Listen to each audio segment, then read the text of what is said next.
Salut à tous, c'est Alexis pour la chaîne Barbell & Rapier. Aujourd'hui, vidéo sur les handstand push-up. Allez, c'est parti.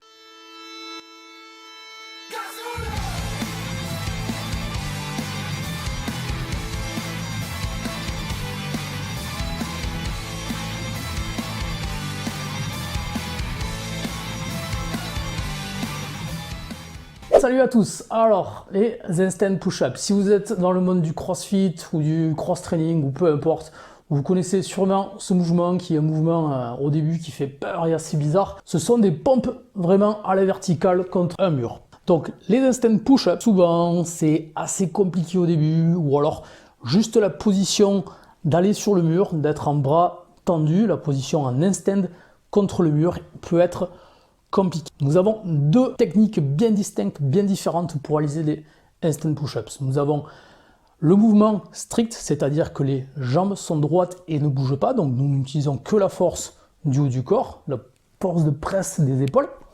Et après nous avons le handstand push-up keeping, où là on peut céder des jambes afin de donner plus de force et plus de mouvement pour aller vers le haut. Donc pour la progression, on va se focaliser sur le mouvement strict. Pourquoi se focaliser sur le mouvement strict? Pour moi, c'est très simple. C'est-à-dire que si je peux réaliser un handstand push-up en version stricte, je peux forcément le réaliser en keeping. Qui peut le plus, peut le moins. Par contre, si vous apprenez un mouvement sous sa forme keeping, vous n'allez pas forcément travailler la force pure. C'est-à-dire qu'à chaque répétition, vous allez tricher. Donc le mouvement de keeping, en l'occurrence pour le handstand push-up, le fait de kicker vos genoux vers le haut avec vos pieds va vous aider et donc va tricher un petit peu sur la force que vous utilisez au niveau des épaules. Moi je ne suis pas trop fan des mouvements en keeping. Pour moi ça c'est réservé sur de la compétition où on doit faire le maximum de répétitions en un minimum de temps et où c'est autorisé. Donc voilà, je ne suis pas vraiment pour ce genre de choses. Pour moi, je préfère les mouvements stricts où l'on développe réellement la force. Donc le mouvement d'handstand push-up est un mouvement que je qualifierais de complexe, à la fois par la technique, c'est-à-dire le bon placement du corps et le fait qu'on soit vraiment à la verticale, tête en bas, et aussi un mouvement qui est très dur en termes de force. Il faut donc vraiment y aller étape par étape, c'est vraiment la clé pour que vous puissiez décrocher votre premier handstand push-up. Je vais vous montrer les différentes parties, les différentes progressions qui peuvent vous convenir suivant votre niveau actuel. Allez, c'est parti, direction la salle.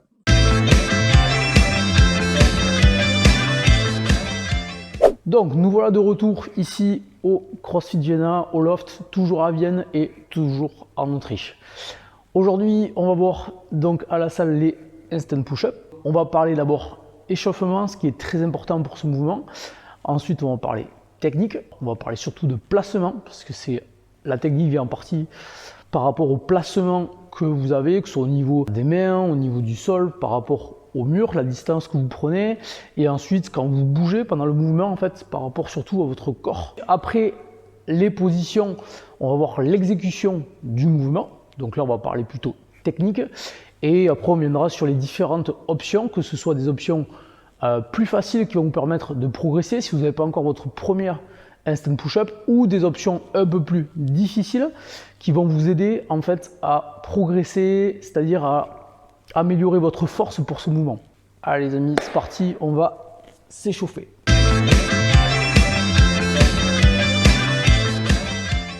Ok, donc au niveau de l'échauffement, on va se focaliser en premier sur le haut du corps, ce qui est le plus important, avec quand même votre gainage aussi.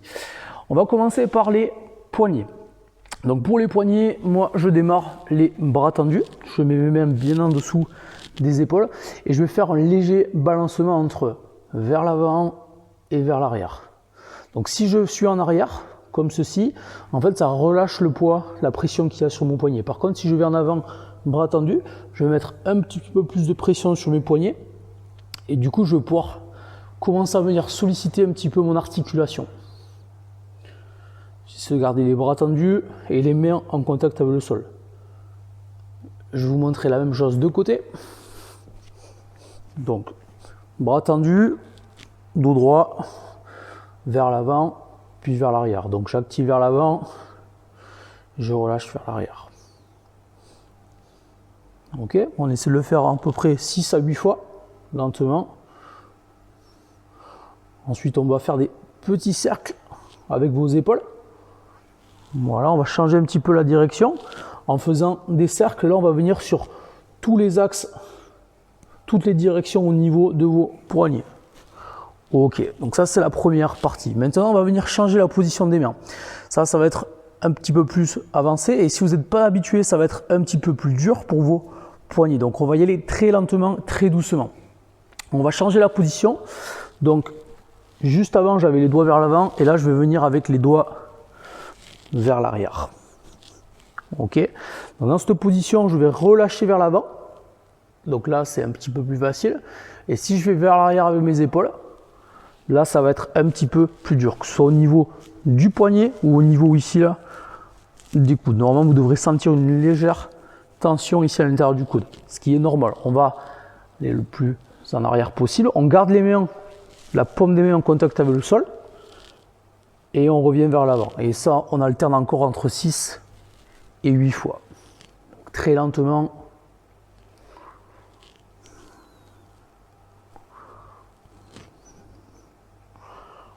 Ok. Le dernier, encore un peu plus dur. Donc là, si vous n'êtes vraiment pas habitué, il devrait, celui-là, vous faire un petit peu mal. D'accord? C'est une position dont vous n'avez pas l'habitude d'aller chercher. Donc on va essayer. Si ça vous fait mal, je vais vous montrer comment progresser sans trop solliciter là, vos articulations trop fortes ou trop durement d'un coup. Donc là, sur cette position-là, où on était avant, on va venir retourner nos mains. Ça veut dire qu'on va se mettre sur le haut de la main avec les doigts qui regardent dans votre direction. Je vais venir toujours essayer d'avoir les bras tendus. Et là, on va pareil, relâcher vers l'avant et venir activer vers l'arrière. Donc cette position-là, elle peut faire assez mal, être assez douloureuse au niveau des poignets si vous n'êtes pas habitué. Ce que je vais vous recommander de faire au début, c'est de vous relâcher un peu et d'essayer de venir simplement que sur les doigts. Vous avez vu là, je décolle en fait volontairement ma main du sol. Donc là, je vais avoir moins de sollicitation au niveau des poignets. Et ce que vous pouvez essayer de faire pour progresser au début, c'est de simplement essayer de venir sur le dos de la main et revenir très lentement. Donc là, on laisse tomber les épaules un peu et on revient. Et si après, là, vous vous sentez bien dans cette position, on peut venir chercher vers l'arrière en gardant les mains au sol.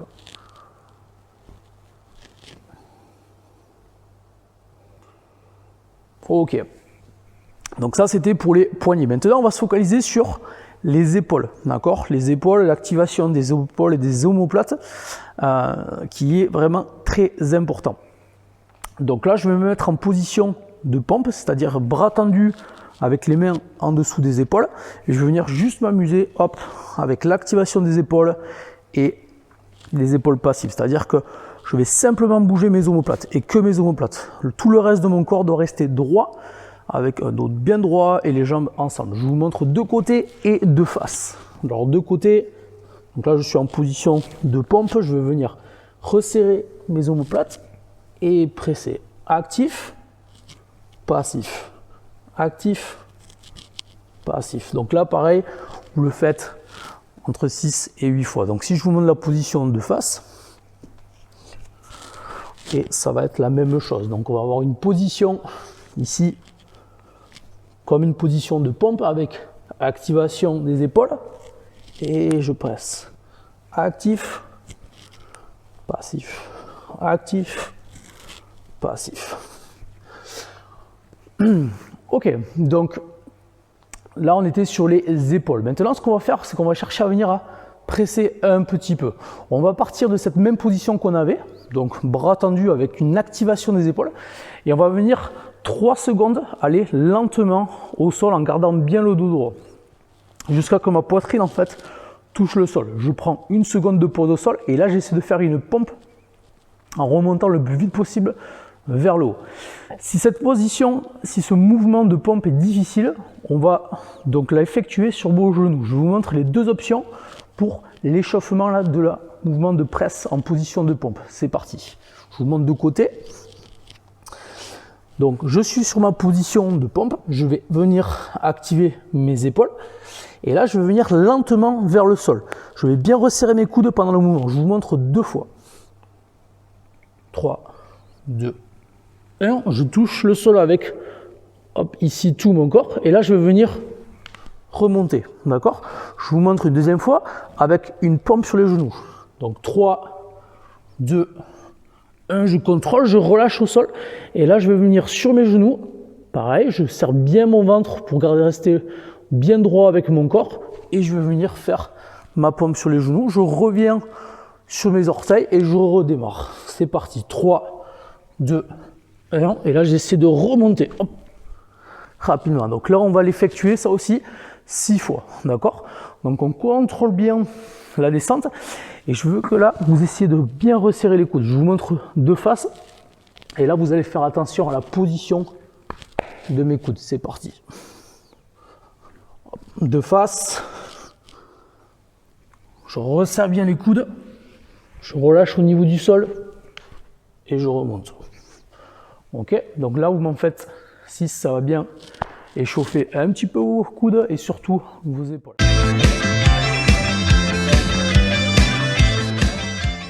Je vais vous montrer là 2 répétitions. Et après, on va voir un petit peu les placements, que ce soit au niveau en fait du sol, c'est-à-dire avec mes mains. Et après, on verra un petit peu plus l'écartement.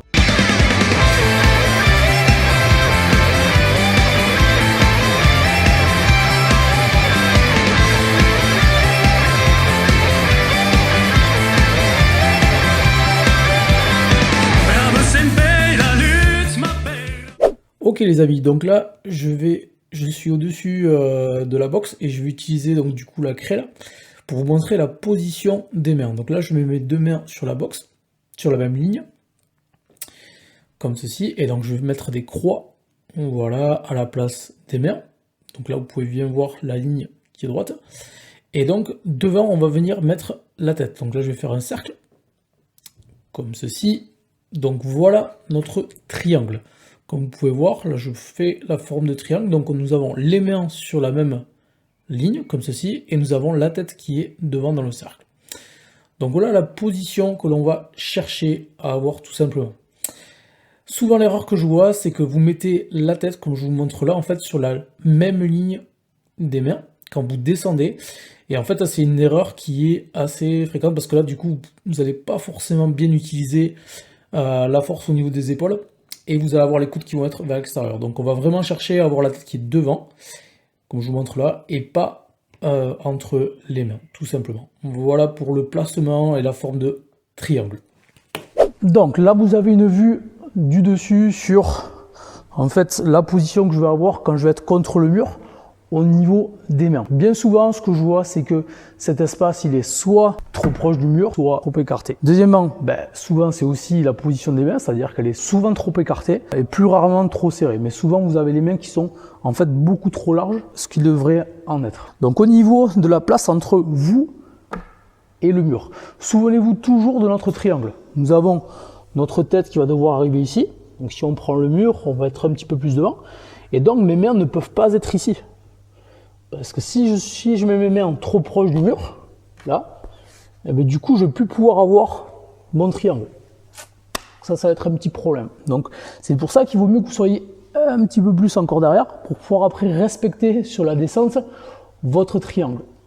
Donc, au lieu d'être ici trop proche, je vais me mettre un petit peu plus derrière. Et comme ça, je vais pouvoir visualiser ma tête qui va être plutôt dans cette position. Je vais volontairement remarquer mon triangle. Donc souvenez-vous, on veut les mains et on veut aussi notre tête. Donc là, j'ai bien mon triangle qui est dans cette position.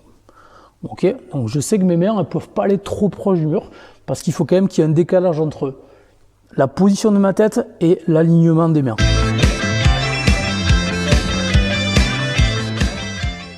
Donc là, on va travailler la même chose au niveau du sol avant de passer sur le mur avec une première étape donc qui peut servir d'échauffement ou qui peut servir simplement d'option pour l'entraînement des handstand push-up. On va revenir à notre structure de triangle. Donc là je vous ai mis une croix ici et une croix ici, en fait ça c'est ma position des mains Et là, on va retrouver notre cercle ici qui va correspondre à la tête. Donc ça veut dire qu'il va falloir que ma tête, à chaque fois, elle vienne à cet endroit-là.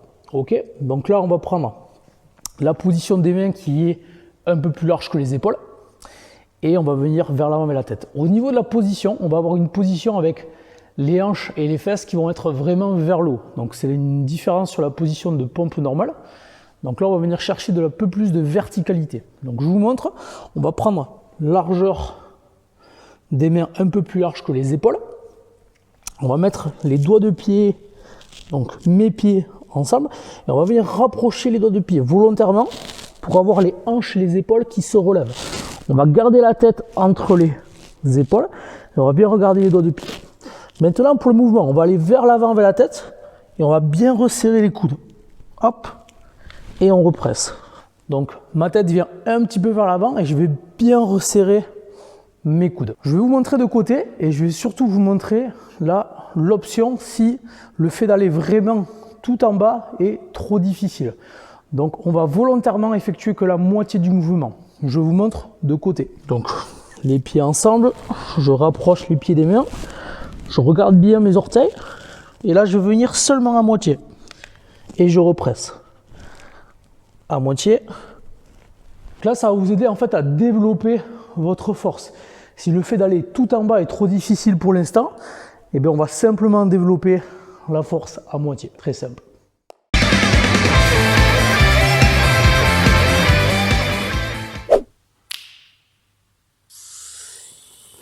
Là maintenant sur le mouvement, on a vu la position des mains, on a vu la position de la tête, à peu près la trajectoire qu'on voulait avoir, donc ce fameux triangle. Et on va se focaliser plus maintenant au niveau des coudes, c'est-à-dire sur la descente et après forcément sur la poussée, sur la remontée. Sur la descente, la plus grosse erreur que je vois très souvent, en fait, c'est vos coudes qui vont aller vers l'extérieur. C'est-à-dire que quand vous allez descendre, vous allez avoir des coudes qui vont être un petit peu plus dans cette position.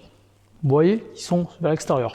Nous, ce qu'on va chercher à avoir, comme on a travaillé tout à l'heure au sol, c'est des coudes qui vont aller plus vers vos hanches en fait, c'est-à-dire près de votre haut du corps. En fait, on va resserrer les coudes vers l'intérieur au fur et à mesure qu'on descend. Je vais vous montrer une répétition proche, c'est-à-dire que je vais mettre la caméra tout en bas au niveau du sol, et là, je veux que vous focalisez sur la position de mes coudes. C'est parti.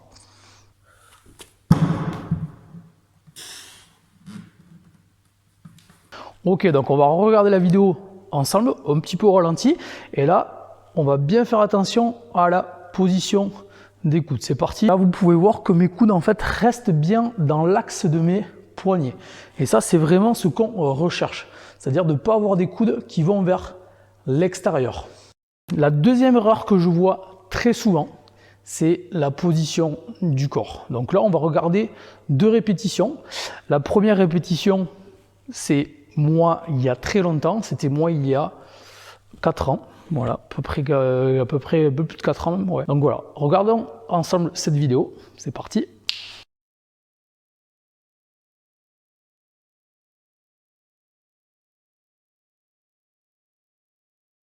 Ok, et là on va comparer cette vidéo en fait avec une autre vidéo, donc juste que j'ai faite là maintenant, celle-là.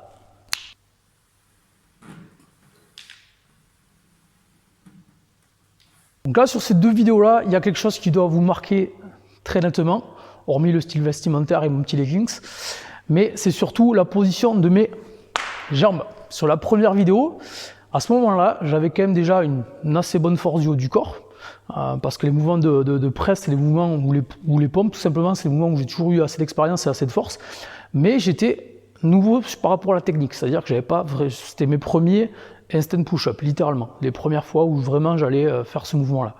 Et vous pouvez voir qu'en fait mes jambes elles sont vraiment n'importe où, elles sont pas du tout collées, j'active pas du tout mon transverse ni mes abdos, et du coup, ce qui se passe c'est que je perds en force.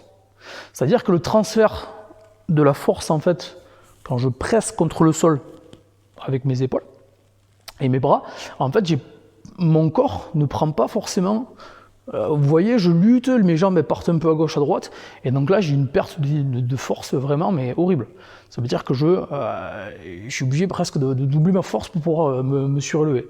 Par contre, sur la deuxième vidéo, eh bien, mes jambes sont vraiment bien serrées, mon mes abdos sont actifs, sont vraiment serrés aussi. Et donc là, c'est beaucoup plus facile pour moi d'avoir un mouvement qui soit clair, net et bien précis.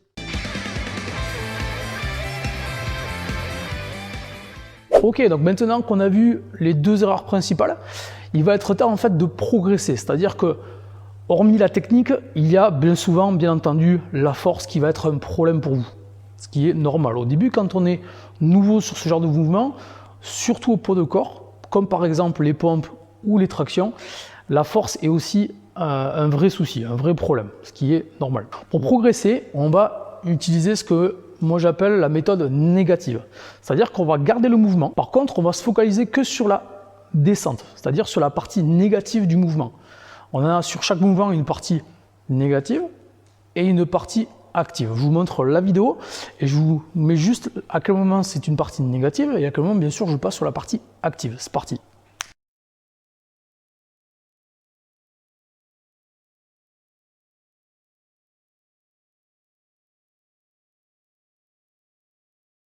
Pour progresser, on va se focaliser donc sur la partie négative, c'est-à-dire qu'on va partir les bras tendus et on va seulement se focaliser entre le moment où on démarre le mouvement vers le bas, où on se laisse entre guillemets tomber, mais c'est surtout pas ça, c'est l'inverse, c'est-à-dire qu'on va bien contrôler notre descente, et le moment où on va venir toucher le sol avec votre tête. Pourquoi se focaliser sur la partie négative?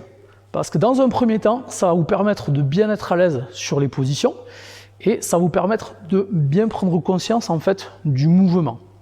Par contre, pour pouvoir progresser sur la partie négative, pour bien utiliser et optimiser cette méthode, il faut le faire lentement.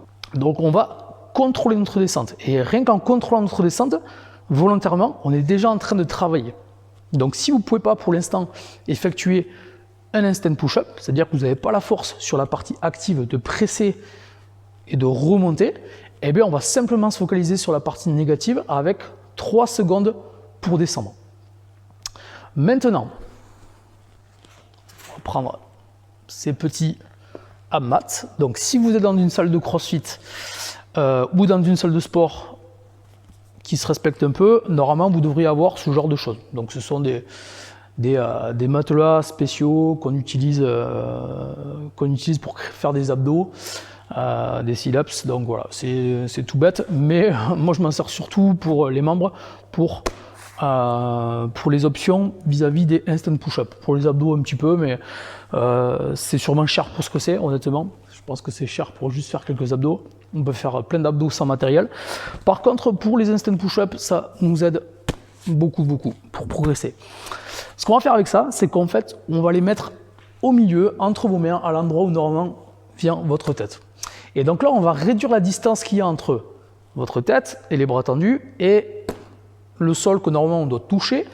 Donc là on va mettre ça, ce qui fait que la distance va être réduite et vous allez aussi avoir peut-être moins peur de toucher le sol.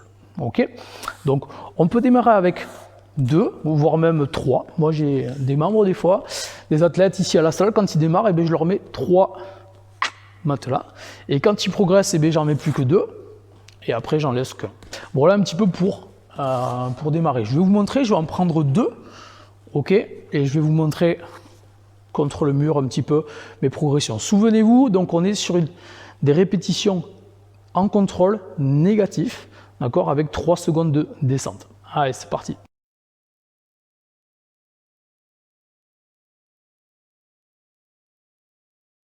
Donc les amis, voilà pour ce premier tuto sur les bases du instant push-up. On est donc sur une version qui est stricte, bien entendu. Je vous invite à vraiment garder les options, c'est-à-dire la partie négative ou le travail au sol pour continuer à progresser. Quand vous allez être plus à l'aise, vous pouvez garder les abmats, c'est-à-dire les petits matelas, et passer sur la partie active et pouvoir progresser. Gardez bien en tête que comme tous les mouvements au poids de corps, donc les pompes par exemple ou les tractions, cela prend du temps de bien développer votre force et aussi d'avoir une bonne technique. Prenez bien donc le temps de travailler chaque option.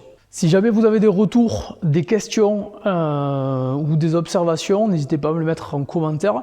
Et si vous avez des suggestions de mouvements ou de vidéos, vous voulez juste voir comment moi je m'entraîne ou comment je les enseigne, eh bien, n'hésitez pas aussi à me le demander et je ferai des vidéos sur ces thèmes-là. Les amis, je vous remercie. Merci d'avoir suivi cette vidéo. Je vous dis à très bientôt. D'ici là, prenez soin de vous, entraînez-vous bien et à très vite.